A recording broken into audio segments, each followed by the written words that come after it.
Hello and welcome to the next episode of Open Format. This episode, I'll talk about caste census once again, but from the perspective of those who have just started following Indian politics and especially the politics of caste. So I request my viewers, especially Gen Zs who are watching these episodes, they are the ones who have just started to follow politics or have followed for just quite a couple of years back. And I would like to ask my viewers who are watching this episode, please subscribe this channel. Spread a word. Tell your friends. Tell people that this is one-stop channel on YouTube where you can learn all about the history of Indian subcontinent, not just theoretical history, but its social history, its ethnographic history, and all the interesting details in the contemporary politics to the past politics to the historical anecdotes which you can think about the Indian subcontinent. The open format is one such destination. Subscribe कीजिए, like कीजिए, spread the word, अपने दोस्तों को बताइए, अपने friends को बताइए कि प्लीज़ इस चैनल को सब्सक्राइब करें।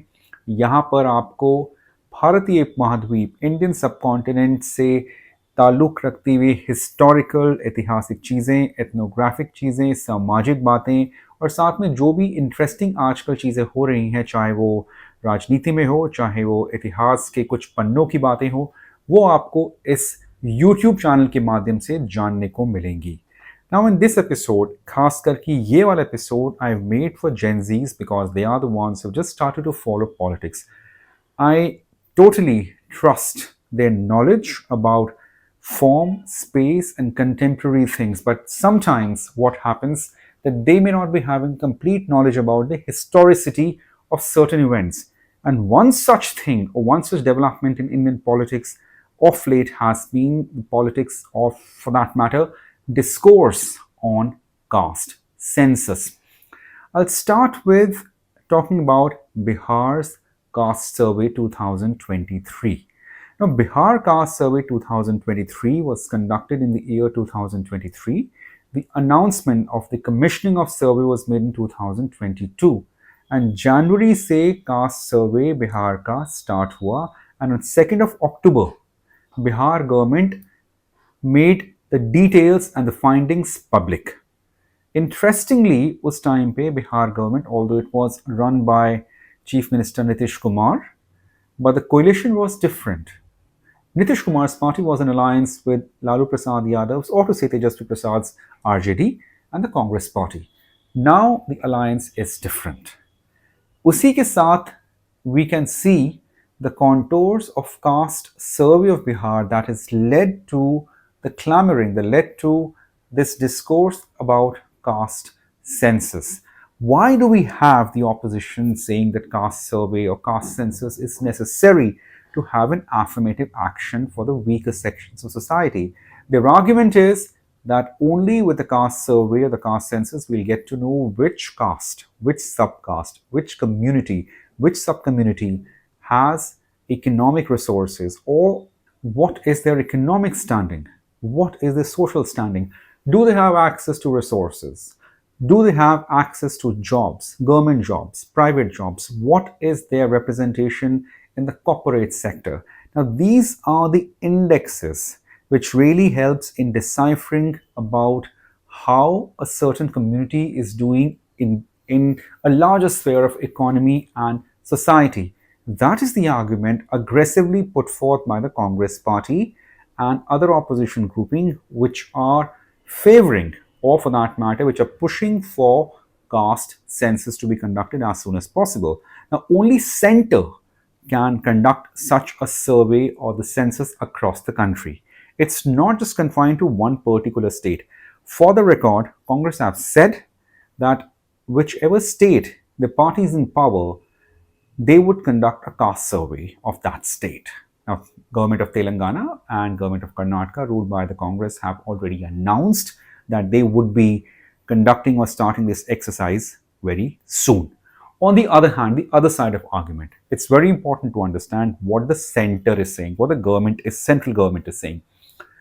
For them, it's very clear that any exercise that might lead to further fragmentation in society, that might lead to some sort of a tension in society can at best be avoided.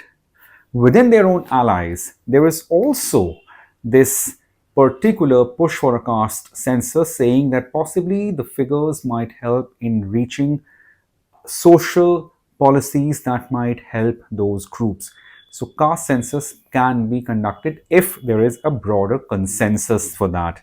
Now, in 2025, the government has already announced they may be having a census exercise, which was stalled due to COVID pandemic in the year 2021. So, it's long overdue. That the census might happen, the nationwide population census might happen. We are yet to see whether the caste census will happen or not. Now, the purpose of this podcast is not to drive an opinion whether the caste census is correct or not. It's just to give you information, put before you what is happening in terms of caste census in our current political scenario, what the leaders are saying, and also to put before you what exactly the caste census will achieve. Theoretically, if we are here to understand the primary focus and the salient features of caste census, one caste survey which has already been conducted by the state of Bihar. Let me first show you the figures or the key findings of Bihar Caste Survey 2023. Now, the state of Bihar, which has a population of more than 13 crore, has nearly 82% Hindus and 17.7% Muslims and less than 1% Buddhist, Christians, Jains and Sikh and others. So कुल मिला के जो है, we have largely these two communities, Hindus and Muslims in Bihar, nearly 82% Hindus and 17.7% Muslims. Now within that, if you have to look at the caste breakup, it's very clear what they have achieved in the census. The extremely backward classes consist around 36%. The other backward classes, 27%. So combined these two backward classes, we have 63% of population, which is extremely backward and backward. Now nearly 20% or precisely 19.65% happens to be the scheduled caste and 1.68% happens to be the scheduled tribes. And nearly 15.52% are the general communities. So it's staggering the number it throws in terms of the sections which are construed as weak. The OBCs, the extremely backward classes, scheduled caste and scheduled tribes. Now that happens to be nearly 84.8% or 85% if one could say. I'm not really going into the micro figures of the caste survey. Now that is freely available on the internet and the website of Bihar government that you can access. You can see, you can read and you can assess for yourself what is the breakup of a particular caste. If you're interested to know about the numbers of say one subcaste among the OBCs or the EBCs, or you are interested to know about the number of tribes. So there is amazing data that Bihar government has compiled and have shared in public domain. Now, it's a massive number of a weaker section, economically weaker section or socially weaker section construed to be these classes, and there is every bit of fact that a lot of these classes, backward classes, OBCs, scheduled caste, scheduled tribes, still happens to be reeling under economic distress, social distress. We have come across several newspaper reports, several news reports about how a section of community is targeted even when they're going out to have water from a hand pump, or for that matter, a boy from the community goes on for a ride on a mare for the wedding procession. ये सब बातें जानने को मिलती हैं, चाहे वो पानी पीने की लड़ाई हो, कहीं पे किसी रोड पे चलने की बात हो, या फिर जो है घोड़ी चढ़ने की बात हो. We have seen, we are aware of this caste violence across the country. Who are the perpetrators? All of us know, and the victims here happens to be the weaker section that I just mentioned, not just from Bihar or one state or two states, but across the country. I mean, incidents are replete. Of course, action has been taken. We're not denying that. Neither we are saying that no action has been taken. Action has been taken, but we cannot deny the fact that these things are happening on a recurrent basis. What are the deterrents for that?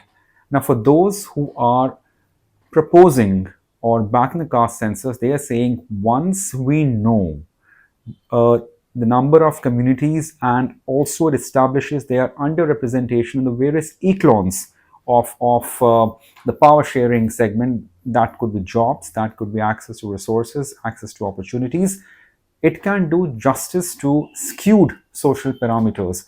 Well, that is something which one has to see when this entire exercise happens, and in what shape it happens, and what are the results. The case being, in 2023 we have had Bihar Caste Survey. So maybe after 5 years we could see what affirmative action has been taken so as to support these weaker section, and how it has resulted to the betterment, or what has been the result of this survey and steps taken by the government. Now, that is a case study which I'm sure everyone who follows politics and sociology or societal studies in India would be interested or keenly waiting to observe. I'm sure they must be having their own set targets, could be 5 years, could be 10 years. We can start with 5 years. So maybe in 2028, one could be talking about it. I mean, in a sense that how the state have fared in these social parameters. Now, one thing that one needs to understand here is that the caste census has also once again put back into focus politics on the basis of the caste identity. Now, when we got independence in 1947, of course, there was euphoria. The fault lines were there. We were also marred with the partition of subcontinent. The country was fragmented, divided on the lines of religion. But we had a leadership. We had founding fathers who thought about big, larger picture of a country and how they have to bring several communities under one umbrellas. Only around 80s we see the clamor for the caste identities. Now, the Pandora's box was finally opened in 1989 when VP Singh government was formed, and they recommended Mandal Commission report should be tabled, accepted, and the key findings and the recommendations be implemented. The Mandal Commission report recommended 27% reservation for the OBCs in jobs. Now, that was something which turned around the political picture across the country. After that, we have seen several caste identity leaders from the OBC groupings coming into the national foray. Mulayam Singh Yadav being one of them, late Mulayam Singh Yadav being one of them, multiple times Chief Minister of UP. And the neighboring state, Bihar, we had politicians like Lalu Prasad Yadav, who have been Chief Minister of Bihar twice, and his wife, Rabri Devi, has been multiple times. So clearly, it propelled leaders from this subjugated marginal community after they started to put forth or make their caste identity as a focal point of the politics. It really helped the social paradigm in a lot of ways. That's other study, but it actually gave voice to the underrepresented. That is what the politics have claimed. And not just these two North Indian states, we have seen the OBC politics down south as well.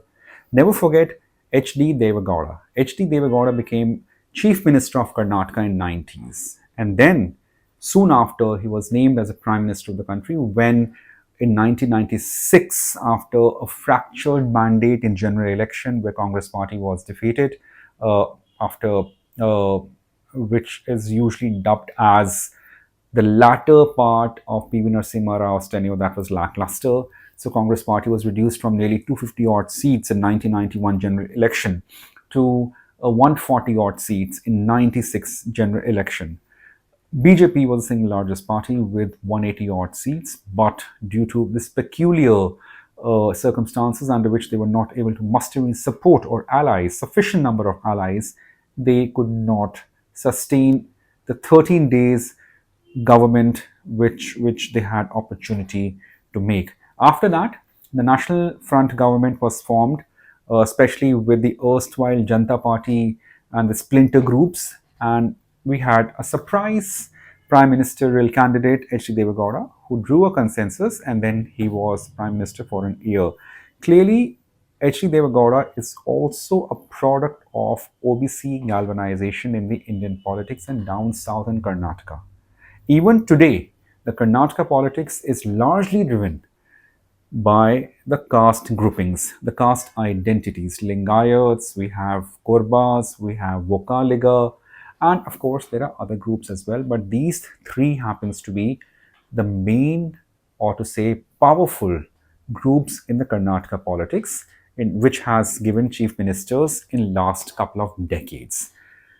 Going forward to the caste census. Now, what will the caste census do? As I've said in my previous episode as well, the caste census will give us a figure as to what are the social and economic status of certain communities and what could be done. We are not taking sides. It is for you to decide. It is for you to think about it.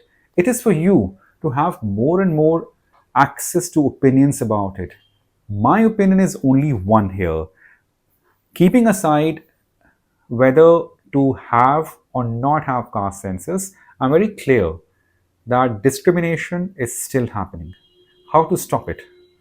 Is the affirmative action that we have seen in last many years enough, sufficient? Is the legal umbrella which has been thus far provided to these weaker sections, especially SC/ST Atrocities Act, is it sufficient? Do we require something else? Do we need more so as to discourage and completely dissuade people who believe in caste hierarchies, people who believe in enforcement of discrimination? They should be taught a lesson. They should be deterred from doing anything that disturbs social harmony. Now, that is for you to decide. आप लोगों को जानना है. I am not saying you pick a side between the caste census or no caste census. That is for you to decide. I am just giving you the information. मैं आपको बता रहा हूँ कि आजकल जो है कास्ट सेंसस के नाम पर या कास्ट आइडेंटिटी के नाम पे जो हमारे देश में राजनीति चल रही है, उसमें क्या क्या मत हैं, क्या क्या ओपिनियन हैं. आपका ओपिनियन क्या है? आप जेनजीज हैं, आप जेन वाई हैं, जेनजीज हैं, तो अभी शायद पिछले 2-3 साल से ही आप लोगों ने पॉलिटिक्स को फॉलो करना स्टार्ट किया है. कितना जानते हैं आप ओबीसीज के बारे में? कितना जानते हैं आप जो कास्ट आइडेंटिटी या कास्ट पॉलिटिक्स के बारे में? It's important that you educate yourself so that you can take an informed decision. Well, that's it in this episode. Thanks for watching. Once again, I would like to request, please keep writing to me. Your writing, your comments do help me in getting to know what kind of content you would like to see, what topics you like to see. Please follow, subscribe, and spread a word about the open format. More you subscribe, more opinions I'll get, more ideas I'll get, more content I'll generate for you. Thank you for watching this episode. See you soon. Goodbye.